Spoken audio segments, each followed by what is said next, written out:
Today, I'll be talking about the awesome Citizen Tsuyosa. Hello world! Hello world! I'm Hans, and you're not. Now, join me inside, please.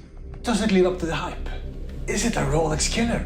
A Rolex Killer? The short answer is yes. It's a great watch. But no, it's not a Rolex Killer. It's not a Rolex Killer by any means. Stick around and you'll get the full story. But the Citizen Tsuyosa is so good that I actually bought not one, but two 6 months ago. Now, before we get into the details, remember to hit that like and subscribe button so you don't miss out my next video about affordable watches.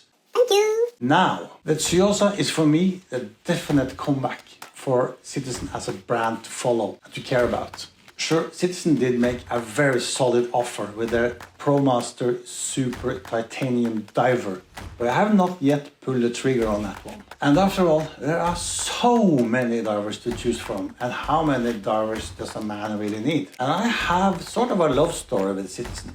A Citizen chronograph Eco Drive was actually my first real or second real watch I bought as an adult almost 20 years ago. And I still own that watch. It keeps on ticking. It has gotten a massive amount of beating. And I think that says a lot about how reliable the Citizen watches can be. And that was a $150 watch back then. So Citizen earned my respect. But I don't think they really produced a lot of exciting watches the last years. The Citizen designs have seen too much. They seem to have their own design ethos. And it's not less is more. Quite the opposite. Their offerings have been too much. Either overstated, too big, unelegant, just a lot of fugly watches. And it seems they don't have a design department. Maybe they're all just engineers. And of course, there are exceptions. It's the Blue Angels. That's a pretty good looking watch, even though it's super busy. And they have their high-end watches, like the Chronomaster, the Citizen, and the Series 8. They're at least a bit interesting. And they appeal to watch enthusiasts like me, but at that price point, they compete with the Grand Seikos and the Swiss. And even Grand Seiko struggles to compete with the Swiss, even though they have a ton of spectacular watches and super interesting technology. So even though they are important flagships for the brand, I think they're having a very hard time competing with the Grand Seiko and the Swiss at that price point. So my eyes literally popped out of my head when I saw the first image of the blue Fumé dial on the Citizen Tsuyosa. I immediately felt the need to get it. And especially after I saw the asking price for it, $299. That price seemed super affordable. Such a good-looking watch with an integrated bracelet. I mean, what's not to like? That gorgeous dial, that super interesting case design, and the price seemed very affordable and reasonable for such a good-looking and sporty watch on an integrated bracelet. And when I first got it, I was super stoked. It actually was as good as in the pictures, or even better. And to my delight, it was even a Tsuyosa in a Tiffany Blue dial. And everybody loves a Tiffany Blue dial, right? Seems every watch is coming out these days with a Tiffany Blue dial, so clearly we love them. And I have ended up adoring the Tiffany Blue actually even more than the Fumé Blue. I think it's because the Tiffany Blue is actually a little bit more understated. So after owning two Tsuyosas for 6 months, I think it's pretty safe to do a review of them. Now let's address this first. The Rolex Killer. It's of course not a Rolex Killer. It's of course not a Rolex Killer! It's of course not a Rolex Killer. Rolex Killer. I cannot see any Rolex owner ditching their Oyster Perpetual for this Tsuyosa. And I cannot see any Rolex owner ditching any Rolex for any Citizen, none whatsoever. Because those brands exist on total separate planets, in total separate solar systems, in different parallel universes. Sure, they're both watches. But that's pretty much it. A Rolex is an aspirational brand, and wearing a Rolex usually signals that the owner is a successful individual, or at least aspires to be a successful individual, or at least wants to be seen as a successful individual on some level. Citizen, on the other hand, now what does wearing a Citizen signal? Maybe not so much success, maybe not so much aspiration. Bad luck, good taste, value for money, sense. But of course, there are heaps and tons of Rolex owners that also might appreciate and will appreciate and does appreciate a Citizen Tsuyosa.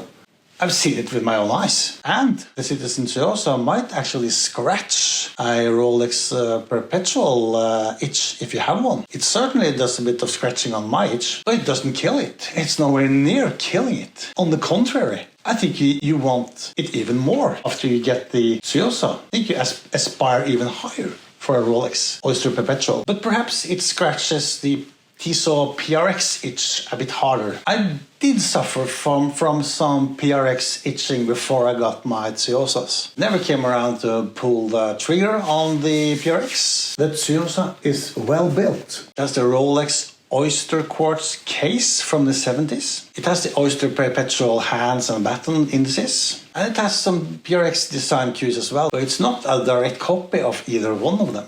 It has its own unique identity. It's like a mashup, but it's the best of all worlds. It's not a Frankenstein monster or a Frankenwatch, because everything works well together. The angular case, integrated Jubilee style bracelet, the baton hands and the baton indices. The Cyclop does a good job magnifying the date window. And interestingly enough, and I think it says a lot about the quality of the Tsuyosa. The Tsuyosa is my first watch with a date magnifier, or a Cyclop. I've always managed to stay clear of any watch with this Cyclop, but not even a Cyclop could come between that lovely watch and me. And that is an achievement on its own, because I have not gotten any of the new Seiko Alpinists because of that Cyclop. If it wasn't for that, I would have a full collection of Seiko Alpinists. And it is the design, the wearability, and the affordable price that makes this a truly unique value proposition. It's a versatile watch, and at this price point, you wouldn't be afraid to wear it as an everyday watch. I sure has worn mine as daily beaters. I've done everything with them. I've been to the gym, I've been moving the lawn, on hikes in rain. I use them at the office as office desk divers, and as you all know, office desk divers, they suffer probably the biggest challenges. That desk diving is so heavy. And it can, of course, be used as a dress watch. And Citizen suggests you can shower with it. It has a 50-meter water resistance. Personally, I don't take it to the shower. Not because it can't take it, but it's a lot of heat, and soap can actually dry out the gaskets pretty quickly. I have personal experience with a Seiko diver 200 meters that only lasted for 2 years before it actually leaked, because I took it to the shower basically every day with me. And it's a watch that actually gets you compliments, but who cares about that? At least both my Tsuyosas actually gets me compliments. Most of my watches people don't look twice at, but sometimes they look at the Tsuyosa and say, "Hey, nice watch, what's that? Is it a Rolex?" "Oh, it's a Citizen." "A what?" "A Citizen." Never heard of it. At least both my Tsuyosas gets compliments, but they're both striking color variants. So if you're bothered by getting compliments, perhaps consider the white or the black or the blue color variants. They will go pretty incognito. Now, the movement. Contrary to popular belief, the Citizen 8210 movement does hack and whine. There has been some unclarity about this. It seems like the movement got upgraded in 2018, 2019 with those features. It has 21 joules and beats at 21,600 vibrations per hour. It has a 40-hour power reserve. Or does it? See, some say 40 hours, some say 42 hours, and some say 45 hours. That's a bit confusing. I actually had to run a test to find this out. And I can reveal it has a 42-hour power reserve. The watch has an exhibition case back, and that's always nice to be able to see the engine, if you will. It reveals a gold-colored finish that's undecorated. And even though it's not a smoking hot movement to look at, it's always nice to be able to see the movement in action. The rotor is a unidirectional one. It's actually a bit noisy, and it's underlining the fact that it's a budget watch, but I find it acceptable at this price point. The movement is pretty accurate, consistently at plus 10, plus 15 seconds daily when I wear them, and that's well within the specifications of minus 20 to plus 40 seconds daily. Fun fact, Citizen has their own proprietary anti-shock system called Parashock. It's not perhaps very well known, but they've actually been making it since 1956. Now for the dimensions. The diameter is 40 millimeter and the height is only 11.7. Doesn't wear very high. And that's also making it serve pretty well as a dress watch. The lug-to-lug is stated 45 millimeter, but in reality it's more of a 49 millimeter in terms of how it wears, because of the first center link sticks out of the edge of the case. It's not a problem though. The watch wears super nice, at least on my 22 centimeter wrist, and that's about 8.2 inches for those of you living in inch country. The front case is vertically brushed with polished bevels. The sides and bezels are also polished. The brushing is not the smoothest the world has seen. Just a little bit rough. Now, for the crown. Oh man, the crown. The positive side of the crown, it will never dig into any wrist. The negative side, this crown is a nightmare to operate because it is located almost in flush with the case, and it's great for design and comfort. But try to operate it with my fingers on this crown. I mean, come on, give me a break. How am I supposed to do this? This watch makes me want to go buy a watch winder. Because if you don't use it regularly, it's such a hassle to adjust. I know, yeah, first world problems. The integrated Jubilee bracelet is very comfortable, doesn't pull a lot of hairs. It tapers from 22 millimeters by the case down to 18 millimeters at the clasp. It has polished center links as well as side links.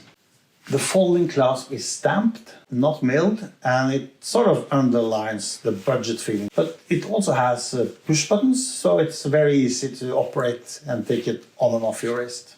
So there are a few things not to like about this watch. I mentioned the rotor noise, the crown, and the hands. They will actually benefit from a little bit more attention to detail. They could be a little bit longer, both the second hands and the minute hands. I think it needs a little bit more work to elevate the whole watch a little bit.